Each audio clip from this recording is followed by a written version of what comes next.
اعوذ باللہ من الشیطان الرجیم بسم اللہ الرحمن الرحیم رب اغفر لی وتب علی انک انت التواب الغفور۔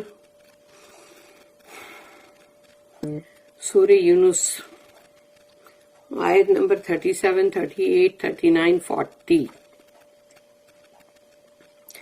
آیت نمبر 37، وما کان ھذا القرآن ان یفترى من دون اللہ ولكن تصدیق الذین بین یدیہ وتفصیل الکتاب لا ریب فیہ من رب العالمین۔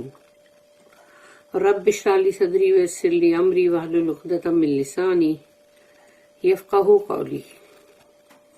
وما کان ھذا القرآن، اور نہیں ہے یہ قرآن مگر ان یفترا من دون اللہ،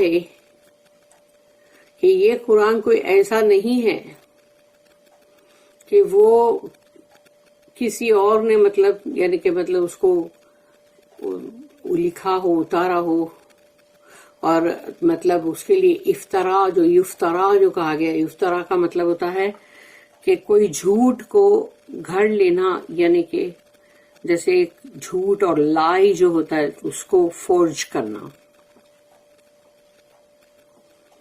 تو اللہ کے سوا وما کان ھذا القرآن ان یفترى من دون اللہ، کہ اللہ کے سوا یہ قرآن کوئی اور نہیں مطلب پروڈیوس کر سکتا، اللہ کے سوا، کہ اس کو مطلب کسی نے گھڑ لیا ہے۔ ان یفترا، افترا کا مطلب وہی ہے۔ ولیکن تصدیق الذی، بلکہ وہ تو تصدیق کرتا ہے، یعنی کنفرم کرتا ہے اس کو، الذی بین یدیہ، جو تمہارے سامنے ہے ابھی کتاب، جو بھی سامنے تمہارے کتاب ہے، یعنی کہ اس وقت تورات اور انجیل، تو یہ ہے تمہارے سامنے۔ تو یہ جو تمہارے سامنے کتابیں ہیں اس کو، یعنی پہلے کی جو بھی کتاب تھی اس کو یہ کنفرم کرتا ہے یہ قرآن۔ کوئی ایسا نہیں کہ وہ کتابیں کچھ اور بول رہی تھی اور قرآن کچھ اور، ایسا نہیں ہے۔ وہ تفصیل الکتاب، اور وہ بہت ہی تفصیل، یعنی بہت ہی تفصیل ہے، ایکسپلینیشن ہے اس کے اندر پورا کتاب کا۔ لا ریب فیہ، اس میں کوئی شک نہیں۔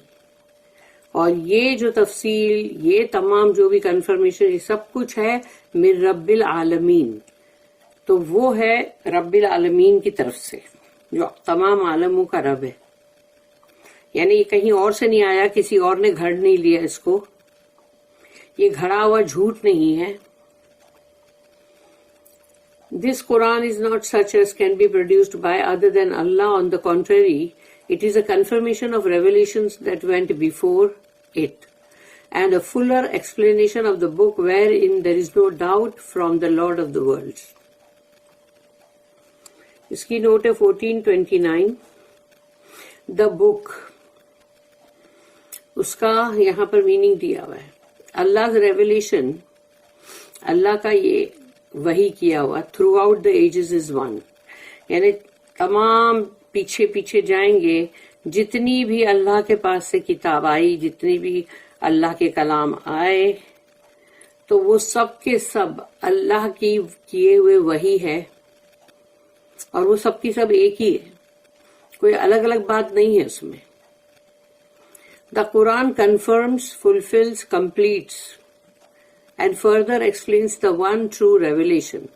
اور قرآن جو ہے وہ پہلے کی کتابوں کا مطلب تصدیق کرتا ہے، کنفرم کرتا ہے، اور پھر اس کے اندر جو بھی بات ہے وہ تمام اس میں بھی پوری کی پوری وہی بات ہے جو فلفل کرتا ہے، اور کمپلیٹ ہے، پورا ہے، اور اس کے اندر اور بھی یعنی کہ مطلب جو بیان ہے، جو ایکسپلین کرنا ہے مطلب تفصیل سے،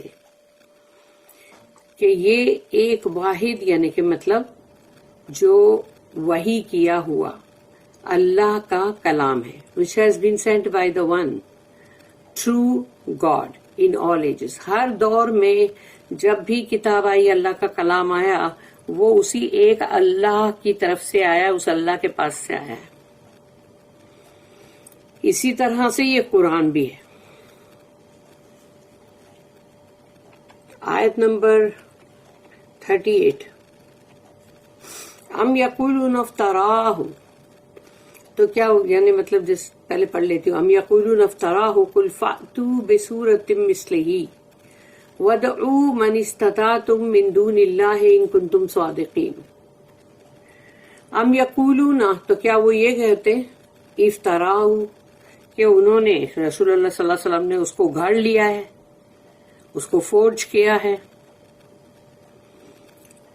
قل فأتوا بسورۃ مثلہ، تو لاؤ پھر ان سے کہو کہ لے آؤ جاؤ اس کے مثل، اس کے جیسی ایک اور صورت، ایک اور سورہ لے آؤ. وَادْعُوا، اور پکارو، من استطعتم، مدد کے لیے، جس کی بھی تم کو مدد چاہیے، جو بھی ہیں تمہارے ان کو بلاؤ مدد کے لیے، من دون اللہ، اللہ کے سوا، ان کنتم صادقین، اگر تم سچے ہو. تو تم سچے ہو تو جو بھی تمہارے معبود ہیں جن کو تم پکار رہے ہو، جاؤ ان کو پکارو اور بلاؤ مدد کے لیے کہ ہم کو اس جیسی ایک صورت ایک اور بنا دو، کیونکہ اللہ نے چیلنج کیا نا کہ لے آؤ ایک اور سورہ، جاؤ.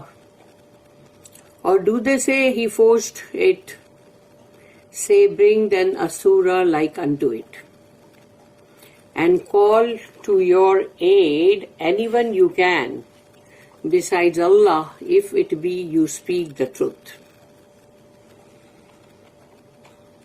پھر آیت نمبر 39 بل کذبوا بما لم يحيطوا بعلمه ولما يأتيهم تأويله كذلك كذب الذين من قبلهم فانظر كيف كان عاقبة الظالمين.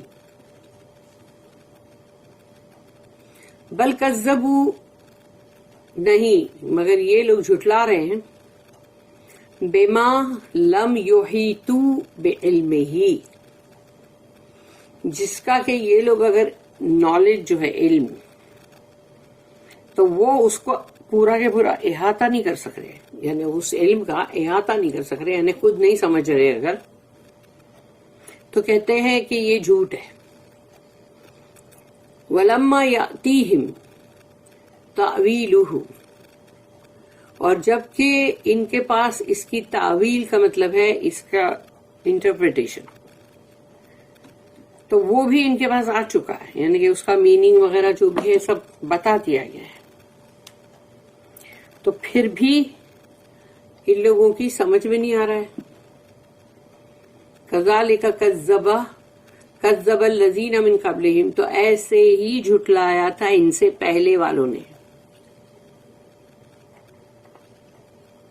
ان سے پہلے جو لوگ تھے وہ اسی طرح جھٹلا رہے تھے کہ یہ سب جھوٹ ہے، یہ سب مطلب ایسے ہی ہے، فالسہڈ ہے. فانظر کیف کان عاقبۃ الظالمین، تو دیکھو پھر ان ظالموں کا انجام کیا ہوا. وہ ظالم لوگ جنہوں نے غلط کیا، ان کا انجام کیا ہوا. Nay, they charge with falsehood that whose knowledge they cannot compass, even before the interpretation thereof has reached them. Thus did those before them make charges of falsehood, but see what was the end of those who did wrong. اس کی دو notice ہے، 1431 اور 1432. 1431 میں ہے تعویل، interpretation, اس کی بہت صاف طور پہ اس کا بیان کرنا. تو تعویل جو ہے اس کے میننگ ہے ایلیوسیڈیشن، ایکسپلینیشن، فائنل فلفلمنٹ. تو یعنی بہت ہی کلیئر، مطلب صاف ستھرا، اور اس کا بیان، اور اس کا مطلب اس کی مطلب تفصیل، اور فائنل، اور یعنی کہ اس کا سب کچھ، یعنی جیسے یہ جو قرآن ہے یہ لاسٹ ہے نا، اس لیے فائنل کتاب ہے. تو اس میں ہر چیز کا پورا پورا فلفلمنٹ ہونا. پھر یہاں پر ہے کہ the message of Allah not only gives us rules for our everyday conduct, یعنی ہماری روزمرہ کی زندگی کے اندر کس طرح کے اخلاق ہونے چاہیے، اس کا اللہ نے اس میں پیغام دیا ہے قرآن میں. تو صرف یہی نہیں بلکہ but speaks of high matters of religious significance، اور بلند ترین جو معاملات ہے دین کے، اس کے بارے میں بھی مطلب قرآن نے صحیح مطلب اس کی مطلب بہت صاف طور پہ اس کو بیان کیا ہے. which require elucidation in two ways، جس کی یعنی کہ بہت ہی کلیئر جو کر دے وہ دو طریقے سے ہے. Number 1 by experience from the actual facts of life، یعنی جو تمہاری زندگی کے اندر تم کو جو بھی تجربہ ہوتا ہے وہ اصلی جو تجربہ ہے وہ. اور number 2 by the final fulfillment of the hopes and warnings which we now take on trust through our faith، تو اپنے ایمان کے ذریعے سے جو ہم کو پوری امید ہے اللہ سے، پھر اللہ کی طرف سے جو دھمکی وارننگ وہ سب کا پورا ہونا، جیسے اللہ نے جو بھی اندر بولا ہے کہ جس کے لیے اندر ہوپس بھی ہے وارننگز بھی ہے. تو یہ اس کے لیے تمہارا ایمان جو ہے وہ برابر اس پہ یقین کرنا چاہیے نا. The unbelievers reject Allah's message simply because، اور جو بھی مطلب مشرکین کافرین لوگ جو ہے وہ اس لیے اللہ کا یہ میسج جو ہے اس کو رد کرتے ہیں، اس لیے کہ they cannot understand it، کیونکہ سب سے پہلے تو یہ کہ ان کو سمجھ میں نہیں آیا اگر تو وہ اس کو رد کرتے ہیں کیونکہ ان کی سمجھ میں نہیں آ رہا ہے. And without giving it even a chance of elucidation in any of these ways، اور ان لوگ اس کو موقع بھی نہیں دے رہے کہ بھئی اس کو کلیئر طور کے اوپر مطلب بتایا جائے جو کہ تم سنو پھر تمہیں سمجھ میں آئے. ارے وہ بھی نہیں کرنا ہے، بس سمجھ میں نہیں آیا اس لیے اس کو رد کرو. 1432 جو ہے نوٹ اس میں ہے wrong doers always came to grief ultimately، جو بھی مطلب گنہگار لوگ ہیں، ظالمین لوگ ہیں، سینرز، وہ لوگوں کا یہی ہے کہ آخر میں وہ لوگ بہت ہی دکھی ہوتے ہیں، ان کا انجام آخری جو ہوتا ہے وہ بہت دکھی ہے. The true course of history shows، یعنی جو اصلی اگر تم اتہاس میں جاؤ گے، ہسٹری میں، تاریخ میں، اس میں یہ بالکل صحیح جو بھی باتیں لکھی ہوتی ہے کہ وہ اس کے بارے میں آتا ہے کہ it from a broad standpoint. تو یعنی اگر تم اس کو اچھی طرح سے اس پہ غور و فکر کرو تو تمہیں پتا چلے گا کہ ہسٹری میں کیا ہو چکا ہے. But they are so headstrong, مگر وہ لوگ بہت ہی سخت مطلب بولتے ہیں نا جیسے ایک دم سخت ہیں، ضدی ہیں، اور مطلب جیسے نہیں ماننے والے ہیں. that they prejudge issues in their ignorance before they are decided. تو ان کے لیے جو بھی فیصلہ ہونے والا ہے ابھی ہوا نہیں ہے، لیکن وہ لوگ نے اس کا فیصلہ پہلے ہی کر لیا ہے اپنی جہالت میں کہ نہیں یہ ایسا نہیں ایسا ہی ہے. یعنی ان کو جو ماننا ہے انہوں نے اس کو مان لیا ہے، ابھی فیصلہ ہوا نہیں ہے. ابھی اللہ کی طرف سے جب فیصلہ ہوگا تب پتہ چلے گا، دودھ کا دودھ پانی کا پانی ہو جائے گا. لیکن انہوں نے اپنا خود کا فیصلہ خود ہی کر لیا پہلے. اسی کو کہا گیا کہ یہ جہالت کے تھرو. پھر آیت نمبر 40 میں ہے وَمِنْهُمْ مَن يُؤْمِنُ بِهِ وَمِنْهُمْ مَن لَا يُؤْمِنُ بِهِ وَرَبُّكَ أَعْلَمُ بِالْمُفْسِدِينَ. اور وَمِنْهُمْ مَن يُؤْمِنُ بِهِ، اور ان میں سے کچھ وہ لوگ ہیں جو اس پر ایمان رکھتے ہیں قرآن پر. وَمِنْهُمْ مَن لَا يُؤْمِنُ بِهِ، لیکن ان میں سے کچھ وہ لوگ بھی ہیں جو اس پر ایمان نہیں رکھتے. وَرَبُّكَ أَعْلَمُ بِالْمُفْسِدِينَ، اور اللہ بہت اچھی طرح سے جانتا ہے فسادی لوگوں کو، جو فساد مچاتے ہیں زمین کے اندر. ایسے لوگوں کو اللہ تو بخوبی جانتا ہے کہ وہ کون فسادی لوگ ہیں. Of them there are some who believe therein and some who do not. And thy Lord knows best those who are out for mischief. شر پھیلانے کے لیے کون لوگ ہیں جو بالکل یعنی کہ مطلب اللہ ان کو بہت بہترین طریقے سے جانتا ہے کہ وہ کون لوگ ہیں.